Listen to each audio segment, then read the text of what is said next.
Mis hijos me invitaron a cenar.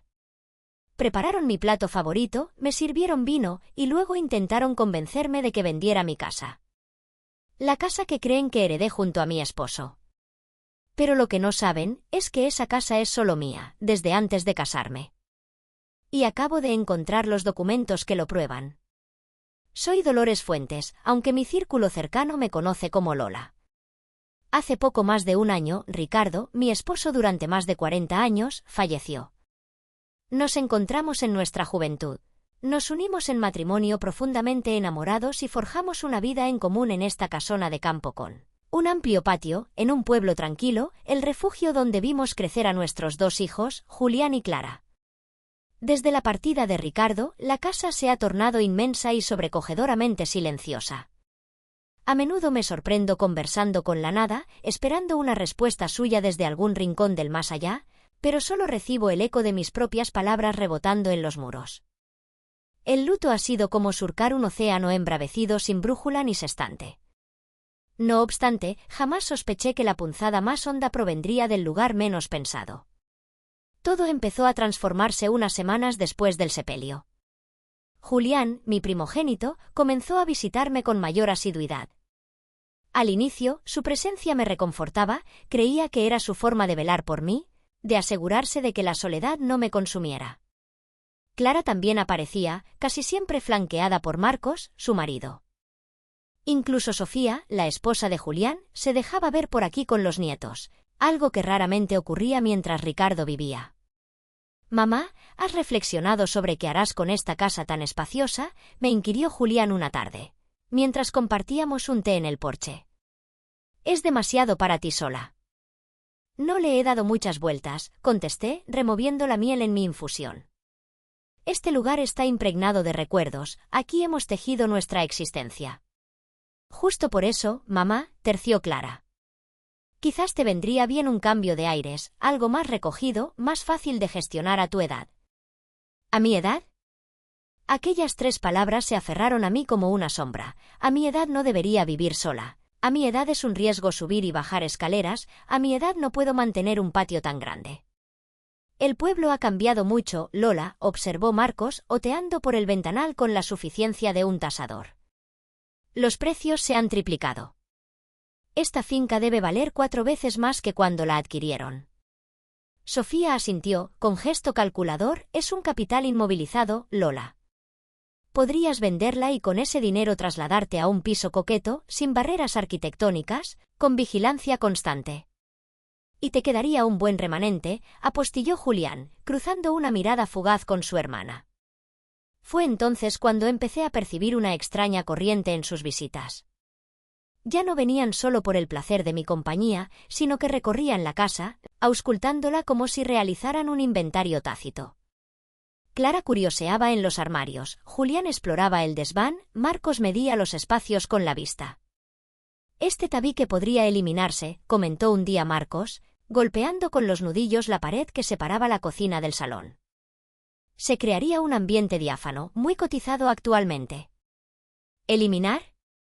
«Pero si esta es mi cocina, donde he guisado toda la vida», protesté. «Son solo ideas, mamá», Clara reviró los ojos. «No te pongas melodramática». Cada comentario, cada insinuación, cada mirada de supuesta inquietud minaba mi entereza. ¿De verdad me estaba volviendo incapaz de cuidar de mí y de mi hogar? Una tarde, mientras buscaba un viejo diario en el trastero del segundo piso, hallé un sobre voluminoso y de tono sepia. Lo abrí con intriga y sentí un vuelco en el corazón. Eran las escrituras originales de la finca. Ver aquel documento me catapultó a 1982, un año antes de mi boda con Ricardo. Mis padres habían perecido en un trágico accidente vial cuando yo tenía 25 años, legándome una herencia sustanciosa. Era una cantidad que me permitiría un nuevo comienzo, y mi primera decisión fue invertir en una propiedad. La finca que hallé era idílica, espaciosa, llena de luz, con un patio enorme y en una zona con gran potencial. Era costosa, pero los asesores inmobiliarios me garantizaron que sería una inversión magnífica. «Señorita Fuentes, esta propiedad se revalorizará con el tiempo», me aseguró el agente mientras estampaba mi firma en los papeles. «Ha tomado usted una decisión muy astuta. Recuerdo la oleada de orgullo al recibir las llaves, mi casa, adquirida con mi propio peculio, un emblema de mi autonomía. Cuando Ricardo y yo nos prometimos unos meses después, opté por no revelarle la procedencia del dinero con que compré la casa. No por recelo, sino porque él era un hombre de principios, muy orgulloso. Había insistido en que residiríamos en un lugar que él pudiera costear, y yo temía que se sintiera menoscabado al saber que su futura esposa ya poseía una casa que él no habría podido permitirse en aquel entonces. «Es una casa que me dejaron mis padres», le dije, omitiendo que en realidad heredé el capital y adquirí la finca yo misma. «Me encantaría que viviéramos aquí». Ricardo accedió y con el transcurrir de los años, ambos la consideramos nuestro hogar, cimentado en sacrificios mutuos. Nunca más se tocó el tema de su origen, y los años se deslizaron. Los hijos nacieron, se criaron, volaron del nido.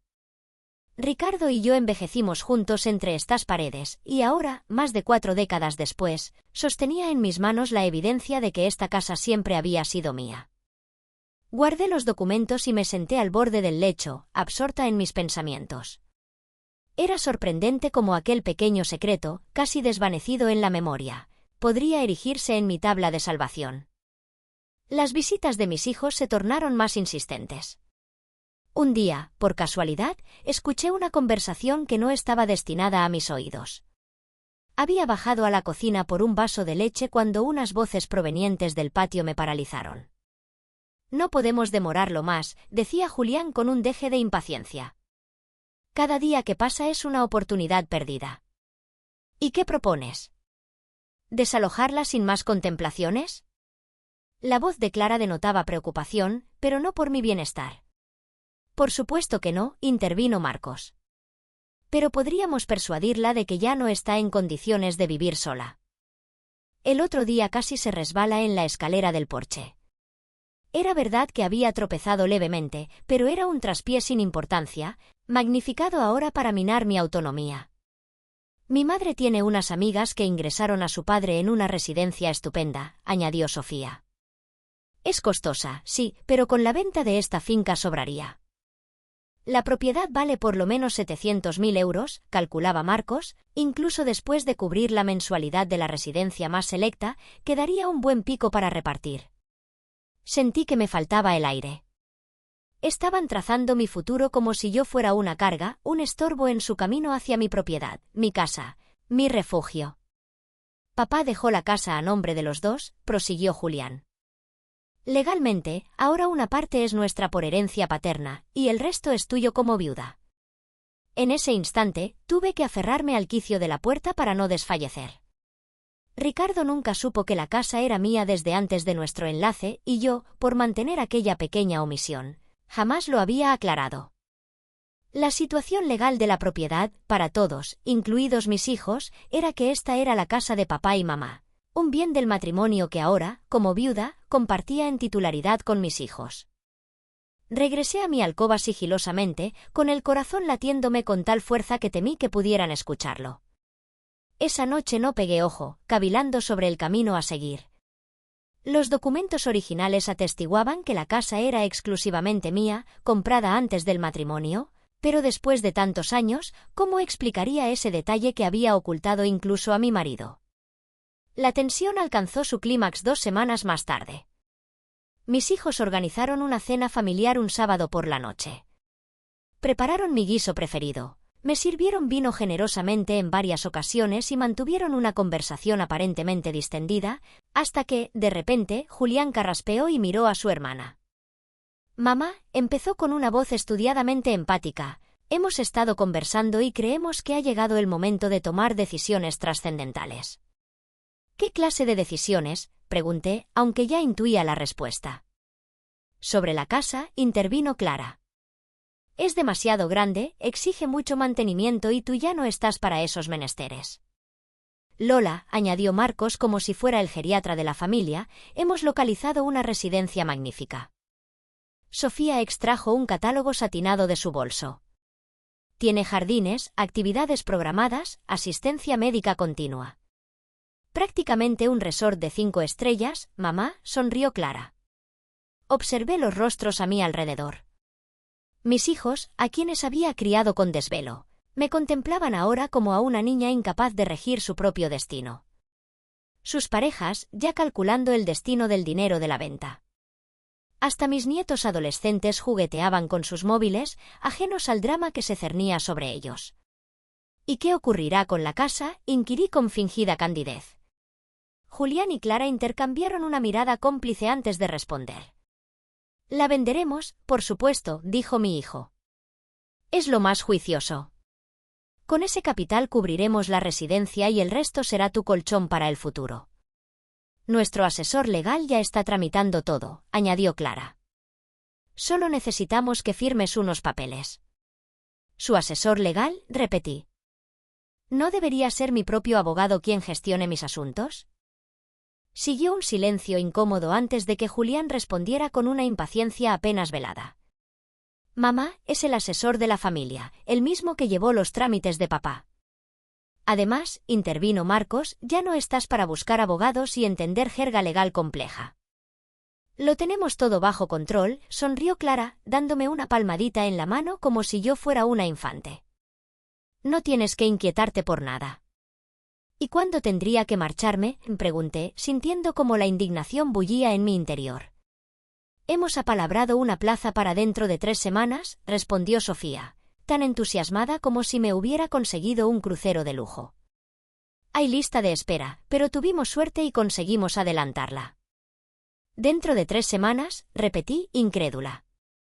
¿Pretenden que abandone mi hogar de más de 40 años en cuestión de días? Mamá, Julián empleó ese tono condescendiente que tanto aborrezco, no es abandonar, es mejorar tu bienestar. Y la casa se está convirtiendo en un riesgo para ti, añadió Clara. La semana pasada te dejaste el fuego encendido. Era cierto, pero había sido un descuido aislado que podría haberle sucedido a cualquiera. Además, continuó Marcos, levantándose para pasear por el salón con aires de perito, esta casa necesita reformas importantes, el tejado, la instalación eléctrica, las cañerías, todo es muy viejo. Precisamente hoy hemos traído a un perito, comentó Sofía mientras sacaba su móvil para enseñarme unas fotos. Ha estado valorando la casa esta mañana cuando fuiste a tu taller de escritura. Me quedé petrificada. Habían introducido a un desconocido para tasar mi casa sin mi consentimiento, aprovechando mi ausencia. La invasión de mi privacidad era tan flagrante que me dejó sin habla por un instante. Dice que tiene un enorme potencial, continuó Marcos con entusiasmo. Con una buena actualización podría venderse por mucho más. Pero eso ya lo decidiremos cuando. ¿Cuándo decidiremos qué?, lo interrumpí. ¿Quiénes exactamente tomarán esa decisión? Hubo un cruce de miradas tensas alrededor de la mesa. Bueno, mamá, intervino Julián con un tono de falsa resignación, legalmente la casa ahora es de todos. Ya sabes, por la herencia de papá. Una parte es tuya y la otra nuestra, aclaró Clara como si me explicara algo elemental.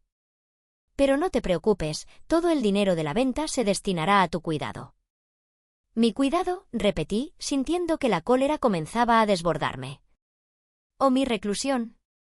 Mamá, por Dios, exclamó Clara, ofendida. No digas esas cosas, solo queremos lo mejor para ti. Piénsalo, mamá, insistió Julián. ¿Para qué quieres esta casa tan grande? Estarás mucho mejor en un lugar donde te atiendan, con gente de tu generación, sin agobios. ¿Gente de mi generación?, pregunté con sorna.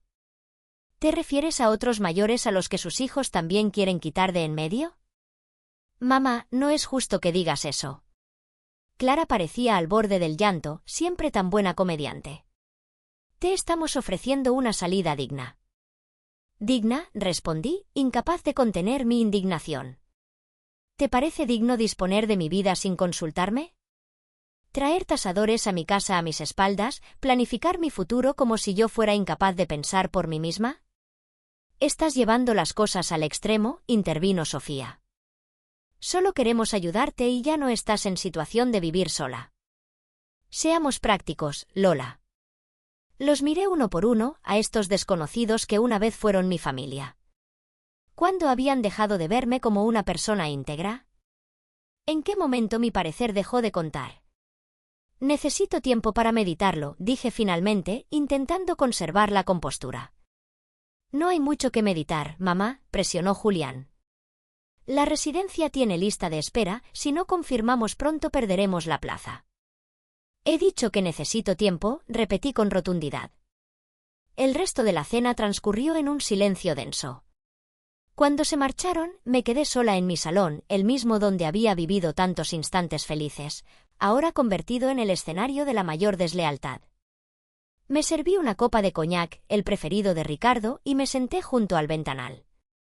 ¿Qué habrías hecho tú?, le pregunté a su retrato sobre la repisa. Su sonrisa enigmática no me ofreció consuelo. Al día siguiente, mientras organizaba el despacho que compartíamos Ricardo y yo, encontré algo perturbador.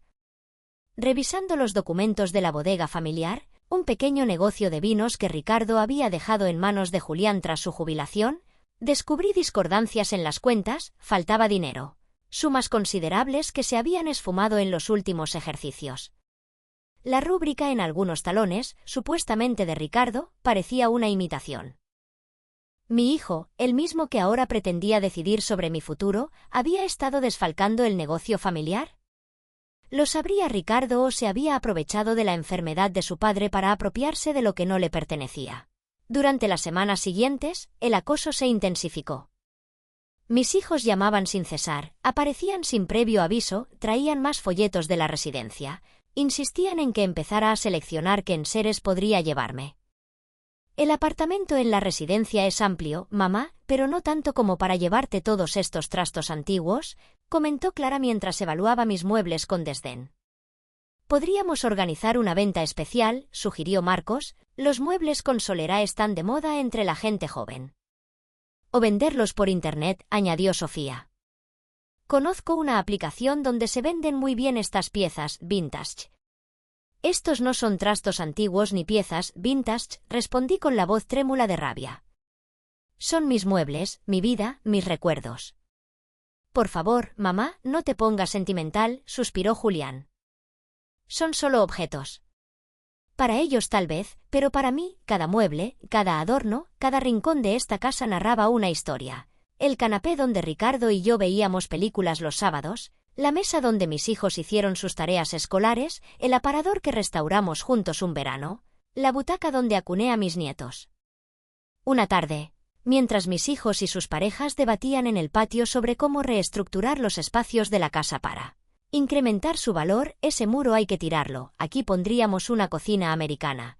El patio necesita un rediseño integral, me encerré en mi alcoba y llamé a Gabriel Herrera, un antiguo colega de Ricardo que ejercía como abogado. Habíamos mantenido una relación cordial tras el fallecimiento de mi esposo y confiaba en él más que en el asesor legal que mis hijos habían escogido. Necesito tu ayuda, Gabriel, le dije en cuanto descolgó, y necesito absoluta confidencialidad. Por supuesto, Lola, ¿qué sucede? Le expuse toda la situación, la casa comprada con mi herencia antes del matrimonio, el pequeño secreto guardado durante décadas, los planes de mis hijos para jubilarme, contra mi voluntad e incluso mis sospechas sobre la malversación de fondos de la bodega. Hubo un prolongado silencio al otro lado de la línea antes de que Gabriel respondiera. Lola, si lo que me cuentas es cierto y posees los documentos originales, legalmente la casa es tuya, enteramente tuya. No forma parte de los bienes gananciales ni de la herencia de Ricardo. Sentí que un lastre se desprendía de mis hombros. ¿Estás seguro? Totalmente. Si puedes acreditar que la compraste antes del matrimonio con tu propio capital, tus hijos no tienen ningún derecho sobre ella. ¿Y qué hay de las anomalías en la bodega? Eso es más peliagudo y requeriría una auditoría, pero centrémonos primero en salvaguardar tu casa y tu autonomía. ¿Puedes venir a mi bufete mañana con toda la documentación? Concertamos una cita para el día siguiente. Esa noche dormí mejor que en semanas, sabiendo que tenía una estrategia. El destino, sin embargo, tenía otros planes. A la mañana siguiente, mientras me disponía a salir, recibí una visita inesperada. Julián apareció en mi umbral con varios legajos en la mano y una sonrisa que pretendía ser afable, pero que no alcanzaba sus ojos. «Buenos días, mamá, ¿ibas a alguna parte?» «Tengo algunas gestiones que hacer», respondí evasivamente. ¿Pueden esperar? Tenemos que hablar de algo crucial. Me condujo hacia el salón, donde ya me aguardaban Clara, Marcos y Sofía. Todos ostentaban ese aire de falsa inquietud que había aprendido a identificar. «Mamá, hemos estado reflexionando», comenzó Clara con voz meliflua, «quizás hemos sido demasiado directos con todo este asunto de la residencia. Queremos que estés conforme con la decisión». «Queremos que estés cómoda con la decisión», añadió Julián, depositando los legajos sobre la mesa auxiliar. «Por eso hemos traído estos papeles. Son solo formalidades para iniciar el proceso, nada definitivo todavía». «¿Qué proceso?», pregunté. «El de la venta de la casa», explicó Marcos como si fuera una obviedad. «Necesitamos tu firma para empezar los trámites». «El asesor dice que como copropietaria debes autorizar la venta», añadió Sofía. «¿Copropietaria?», repetí, sintiendo que mi paciencia llegaba a su fin. «Sí, mamá», explicó Julián con ese tono condescendiente que tanto detestaba, «una parte de la casa es tuya y la otra nuestra por herencia de papá». Miré los documentos frente a mí. Eran papeles para iniciar la venta de mi casa, bajo la presunción de que era un bien ganancial del matrimonio. El descaro era tal que me quedé sin palabras por un momento. «Firma aquí, mamá», Clara me tendió un bolígrafo. «Es solo para arrancar el proceso, después perfilaremos los detalles». Tomé el bolígrafo con mano temblorosa, no de temor, sino de pura indignación. Lo sostuve sobre el papel mientras 4 pares de ojos me observaban expectantes. Podía sentir su nerviosismo, su apremio por verme rubricar mi capitulación. «No», dije finalmente, dejando el bolígrafo sobre la mesa. «No». «¿Cómo que no, mamá?», preguntó Julián con impaciencia. «No voy a firmar absolutamente nada». Hubo un instante de desconcierto antes de que Clara interviniera. «Mamá, ya hemos hablado de esto, es lo mejor para todos». «¿Para todos?», respondí. «Para mí, no». «No seas testaruda», espetó Julián, perdiendo al fin la máscara de amabilidad. «Estás siendo ilógica, a tu edad no puedes vivir sola en una casa tan grande». «¿Mi edad otra vez?», pregunté con sarcasmo. «¿Cuándo exactamente me convertí en una inútil por cumplir años?» «No es eso, mamá», Clara intentó calmar la situación. «Solo pensamos en tu bienestar». «No, hija», respondí con firmeza, «pensáis en la casa, en el dinero que podéis obtener de ella. Mi bienestar os importa bien poco». «Eso no es cierto», protestó Sofía. «Hemos encontrado una residencia de alto standing para ti». «Una jaula de oro sigue siendo una jaula», repliqué. «Y esta es mi casa, no pienso moverme a ningún sitio». «Mamá», Julián se inclinó hacia mí con expresión severa, no quería llegar a estos extremos, pero no nos dejas alternativa. Si no colaboras, tendremos que tomar acciones legales». «¿Acciones legales?», repetí, atónita por su osadía. «¿Podemos solicitar tu incapacitación?», continuó con frialdad. «Tenemos informes del médico sobre tus despistes, tus confusiones, tu casi caída por la escalera». «¿Me estás amenazando con declararme incapacitada si no cedo?». «No es una amenaza», intervino Marcos, «es la cruda realidad. Si no puedes tomar decisiones coherentes por ti misma, alguien tendrá que hacerlo por ti». Los miré a todos, a estos extraños con rostros familiares, y sentí una tristeza abrumadora. ¿En qué momento mis propios hijos se habían convertido en mis adversarios? «Quiero que os vayáis», dije con voz serena, pero inquebrantable. «Todos, ahora mismo». «Mamá, escuche», comenzó Clara. «He dicho que os marchéis.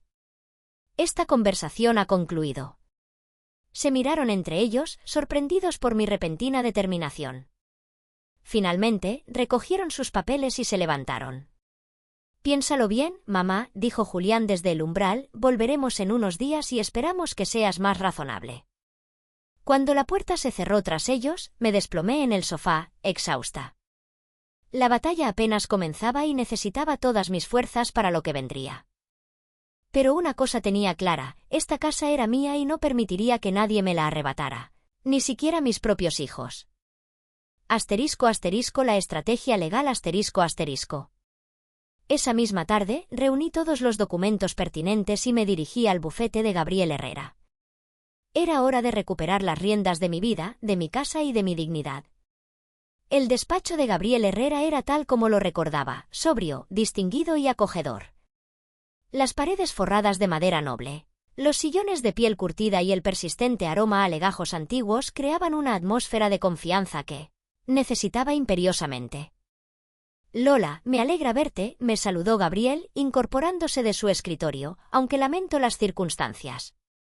Mientras le entregaba la carpeta con todos los documentos, le relaté con más detalle lo acaecido. Las visitas cada vez más frecuentes de mis hijos, los comentarios hirientes sobre mi capacidad, las inspecciones a la casa en mi ausencia, finalmente, la amenaza velada de declararme incapacitada si no cooperaba con sus planes.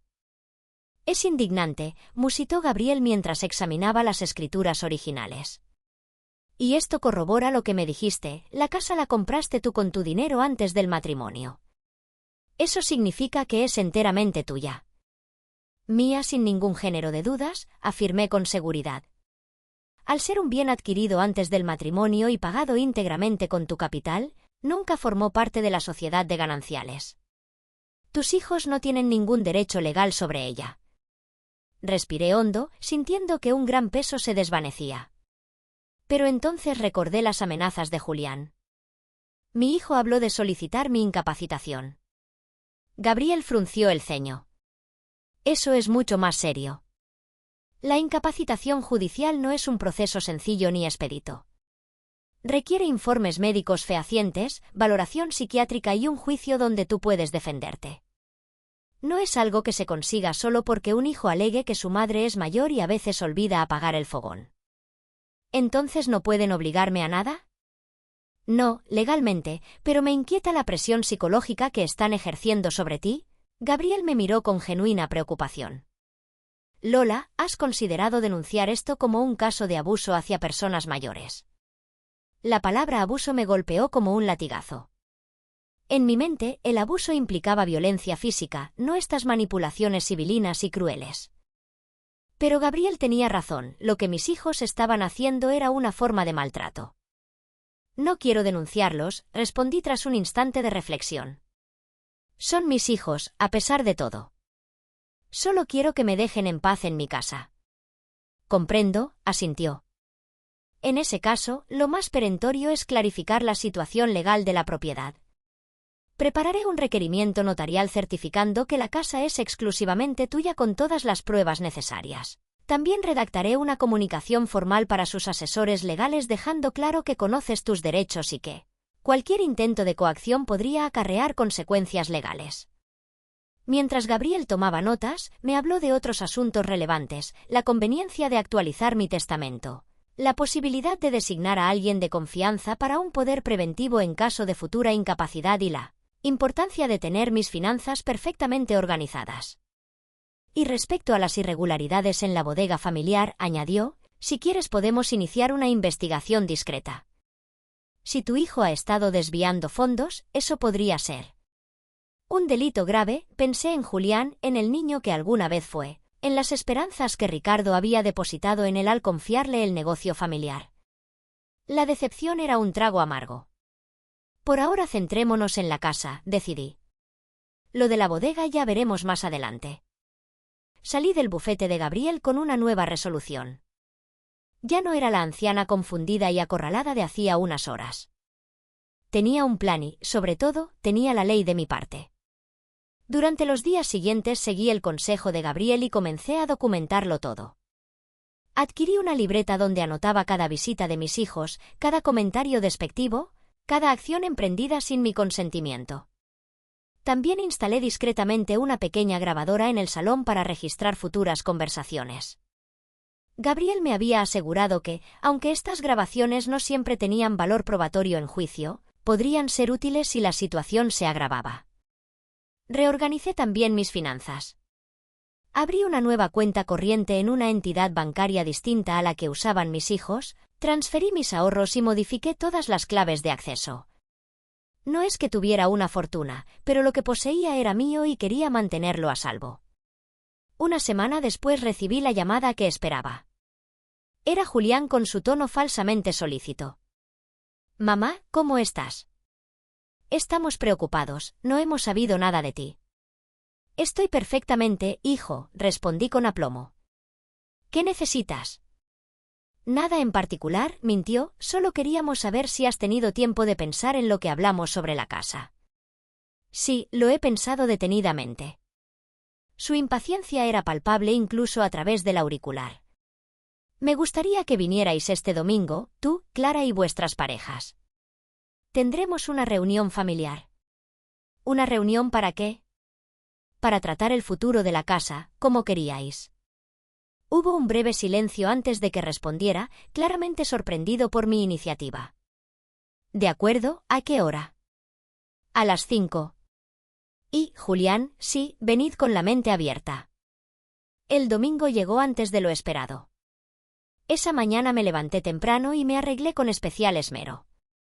Elegí un vestido verde botella que Ricardo siempre había elogiado. Me maquillé sutilmente y me recogí el cabello en un moño bajo. No era coquetería, era una coraza. Horneé una tarta de Santiago, la preferida de todos, y preparé café recién hecho. Quería que todo pareciera una reunión familiar normal, aunque sabía que distaría mucho de serlo. La mesa del comedor estaba dispuesta con mi mejor porcelana. En el centro, un sobre grande contenía los documentos que Gabriel había preparado. A un lado, casi como una reliquia, coloqué las *** escrituras originales de la casa ***, amarillentas por el paso del tiempo, pero perfectamente legibles. El timbre sonó puntualmente a las 5. Abrí la puerta y allí estaban Julián y Sofía, Clara y Marcos, todos con esa expresión de falsa preocupación que ya había aprendido a descifrar. Adelante, por favor, los invité con la mejor de mis sonrisas. Acabo de hacer café. Los conduje al comedor, donde tomaron asiento con evidente expectación. Serví el café y repartí porciones de tarta mientras manteníamos una conversación trivial sobre el tiempo y las andanzas de mis nietos. Finalmente, Julián carraspeó, impaciente.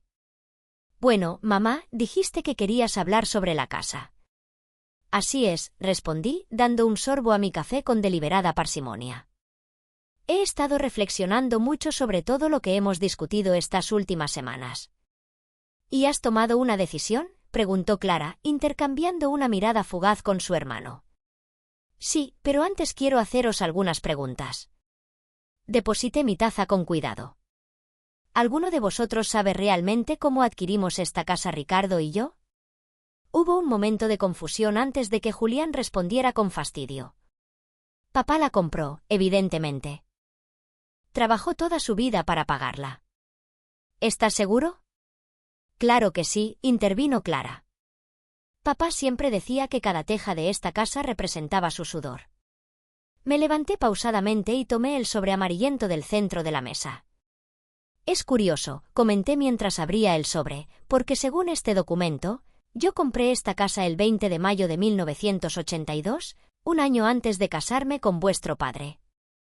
El silencio que siguió fue sepulcral. Los cuatro me miraban atónitos mientras extraía las escrituras originales y las depositaba sobre la mesa. Como podéis ver, continué con voz serena, la propiedad está a mi nombre. La compré con la herencia que recibí tras el fallecimiento de mis padres. Pero eso no puede ser, balbuceó Julián, inclinándose para examinar los documentos. Papá siempre dijo. Vuestro padre nunca supo que yo había comprado la casa, expliqué. Le dije que la había heredado porque él era un hombre muy digno y no quería que se sintiera menoscabado. ¿Le mentiste a papá durante 40 años? Clara parecía horrorizada. No lo llamaría mentir, respondí. Fue un pequeño secreto para proteger su orgullo, y en realidad no mentí del todo. Efectivamente, heredé el dinero con el que compré la casa. Esto no cambia nada, intervino Marcos, recuperándose rápidamente de la sorpresa. Después de tantos años de matrimonio, la casa forma parte de los bienes gananciales, ¿no?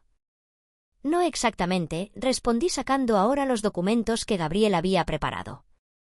Como pueden leer aquí, un bien adquirido antes del matrimonio, pagado íntegramente con fondos privativos, nunca entra en el régimen de gananciales. ***, esta casa siempre ha sido exclusivamente mía ***. ¿Has consultado a un abogado? preguntó Julián, su rostro congestionándose por momentos. Por supuesto, Gabriel Herrera, un buen amigo de vuestro padre. Él ha certificado todos estos documentos y está dispuesto a representarme si fuera necesario. ¿Representarte?, repitió Clara. ¿Contra quién? Contra cualquiera que intente despojarme de mi propiedad o amenace con declararme incapacitada para conseguirlo, respondí mirándola directamente a los ojos. Hubo un silencio tenso. Sofía parecía a punto de llorar, Marcos mascullaba algo ininteligible y mis hijos me miraban como si fuera una desconocida.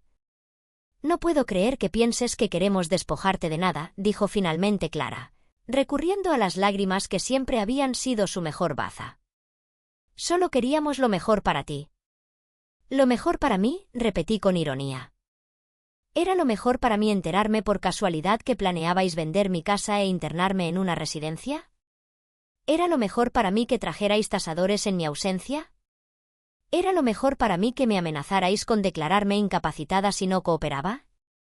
Nunca te amenazamos, protestó Julián, aunque su semblante decía lo contrario. Tengo grabaciones, respondí simplemente, de casi todas nuestras conversaciones recientes. Eso los dejó momentáneamente sin habla. Aproveché para sacar un último documento del sobre. También he estado revisando las cuentas de la bodega, dije, observando cómo Julián palidecía visiblemente. Hay algunas irregularidades que me gustaría entender mejor. Talones con la firma de tu padre que parecen imitaciones, transferencias a cuentas personales, fondos que simplemente se han esfumado. Eso tiene una explicación, tartamudeó Julián. La bodega ha pasado por momentos delicados. He tenido que tomar decisiones arriesgadas. Como falsificar la firma de tu padre enfermo para desviar fondos, sugerí. Eso no es así, exclamó, aunque su rostro descompuesto indicaba lo contrario. Juli, ¿qué está diciendo mamá?, preguntó Clara, mirando a su hermano con súbita desconfianza. Nada, no sabe de lo que habla, respondió bruscamente. Los negocios son complejos, no es algo que una mujer de su edad pueda entender. Esta mujer de su edad, respondí con calma glacial, llevaba la contabilidad de esa bodega antes de que tú nacieras, hijo, y puedo asegurarte que sé reconocer un desfalco cuando lo veo. El ambiente se volvió aún más opresivo. Clara miraba ahora a su hermano con evidente recelo, mientras Marcos y Sofía parecían desear estar en cualquier lugar menos en aquel comedor. Dije finalmente, recogiendo todos los documentos, creo que ha quedado claro que esta casa es mía y que no tengo ninguna intención de venderla ni de irme a ninguna residencia. Mamá, intentó Clara, su voz temblando, todo esto es un malentendido, nosotros solo. No, hija, la interrumpí con firmeza, no es un malentendido. Es un intento de apropiarse de lo que no les pertenece. Nunca quisimos, comenzó Sofía. Lo que quisieron o no ya no importa, la corté. Lo que importa es lo que va a suceder a partir de ahora. Me levanté, sintiendo una fuerza que no había experimentado en años. Era el poder de la verdad, de la justicia, de recuperar el control sobre mi propia vida. Estas son mis condiciones. Primero, esta casa es mía y seguirá siéndolo mientras yo viva. Cuando fallezca, será repartida según mi testamento que por cierto, acabo de actualizar. Vi cómo intercambiaban miradas nerviosas, el testamento era sin duda lo único que realmente les importaba. Segundo, a partir de ahora, cualquier visita a esta casa deberá ser concertada con al menos 24 horas de antelación. No más visitas sorpresa, no más inspecciones en mi ausencia. Pero mamá, protestó Clara. Tercero, continué, ignorando su interrupción, respetaréis mis decisiones sobre mi vida, mi salud y mis finanzas. No más comentarios sobre mi capacidad, no más sugerencias de residencias, no más manipulaciones. No estábamos manipulándote, insistió Julián, aunque su voz había perdido toda convicción. Y cuarto, seguí, mirándolo directamente, en lo que respecta a la bodega familiar, tenemos dos opciones. O devuelves hasta el último céntimo que has desviado indebidamente, o presentaré una querella formal por apropiación indebida . No puedes hablar en serio, exclamó, poniéndose de pie bruscamente. Soy tu hijo. Precisamente por eso te estoy dando la oportunidad de arreglarlo en privado, respondí sin alterarme. Un extraño ya estaría frente a un tribunal. Hubo un largo silencio mientras asimilaban mis palabras. Finalmente fue Clara quien habló con una voz apenas audible que me recordó a cuando era niña y sabía que había hecho una travesura. Mamá, lo sentimos, nunca quisimos hacerte daño.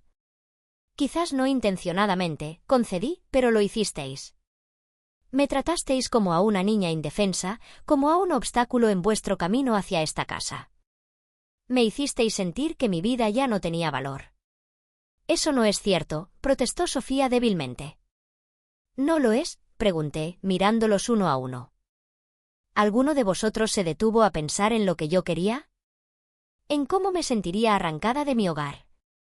¿En lo que significaría para mí terminar mis días rodeada de desconocidos en una residencia, por lujosa que fuera? Ninguno pudo sostenerme la mirada. El silencio era respuesta suficiente. Ahora la decisión es vuestra. Podéis aceptar mis condiciones y empezar a reconstruir nuestra relación desde el respeto mutuo, o podéis marcharos y buscar un abogado que os explique por qué no tenéis ninguna posibilidad de ganar esta batalla. Me miraron estupefactos, claramente nunca habían esperado esta resistencia, esta firmeza por mi parte. Me habían subestimado, como tantas otras veces. Por supuesto que queremos seguir siendo una familia, dijo finalmente Clara. Solo necesitamos tiempo para asimilar todo esto. Tomaos el tiempo que necesitéis, respondí, yo estaré aquí, en mi casa. Se levantaron en silencio, recogiendo sus cosas con movimientos torpes. En sus rostros podía leer la confusión, la vergüenza, y en el caso de Julián, un temor apenas disimulado. Los acompañé a la puerta, manteniendo una dignidad serena que ni yo misma sabía que poseía. Mientras los veía alejarse por el sendero del patio, sentí una extraña mezcla de tristeza y liberación. Había perdido parte de la imagen idealizada que tenía de mis hijos, pero había recuperado algo mucho más valioso, mi autonomía, mi voz, mi dignidad. Esa noche, sentada en mi mecedora junto al ventanal, rememoré todos los instantes vividos en esta casa, las risas, las lágrimas, los cumpleaños, las nochebuenas, más de 40 años de vida entre estas paredes que conocían mis secretos y mis anhelos. Lo conseguí, Ricardo, musité a la fotografía de mi esposo. Me mantuve firme, como tú siempre decías que debía hacer. Casi podía oír su risa, sentir su mano sobre mi hombro. En las semanas siguientes, mis hijos mantuvieron una distancia prudente. Llamaban antes de visitar, medían sus comentarios, intentaban reconstruir los puentes que ellos mismos habían dinamitado. Julián, acorralado por las pruebas, comenzó a reintegrar el dinero desviado de la bodega. Clara me invitaba a comidas donde intentaba compensar su comportamiento anterior con atenciones desmedidas. Les costaba esfuerzo, lo veía en sus ojos. Les costaba aceptar que su madre anciana no era la figura frágil que habían imaginado, sino una mujer íntegra, con derechos, con voz, con poder. A veces me pregunto si algún día recuperaremos completamente la confianza perdida, si volveremos a ser la familia que creí que éramos. Pero incluso si eso no sucede, ahora sé que puedo enfrentar lo que venga, que la edad no me ha restado valor, sino que me ha otorgado sabiduría, que mi vida sigue siendo mía para vivirla como yo decida. Y sobre todo, sé que esta casa, ***, mi casa ***, seguirá siendo mi refugio mientras yo lo desee. No por la generosidad de otros, no por la caridad de mis hijos, sino por derecho propio, porque al final esa es la lección más importante que aprendí en todo este proceso. ***, nadie puede arrebatarte lo que legítimamente te pertenece si tienes el valor de defenderlo, ni siquiera aquellos que dicen amarte ***. Un mes después de aquella confrontación, instalé un hermoso letrero de cerámica artesanal junto a la puerta principal. Dice simplemente, Villa Dolores, fundada en 1982. Es mi pequeña victoria cotidiana, mi recordatorio de que nunca es tarde para recuperar tu voz, tu poder, tu dignidad. Y cada mañana, al salir a cuidar mis rosales, lo rozo suavemente y sonrío, porque esta es mi casa y yo decido quién entra, quién se queda y quién debe marcharse. Ahora y siempre.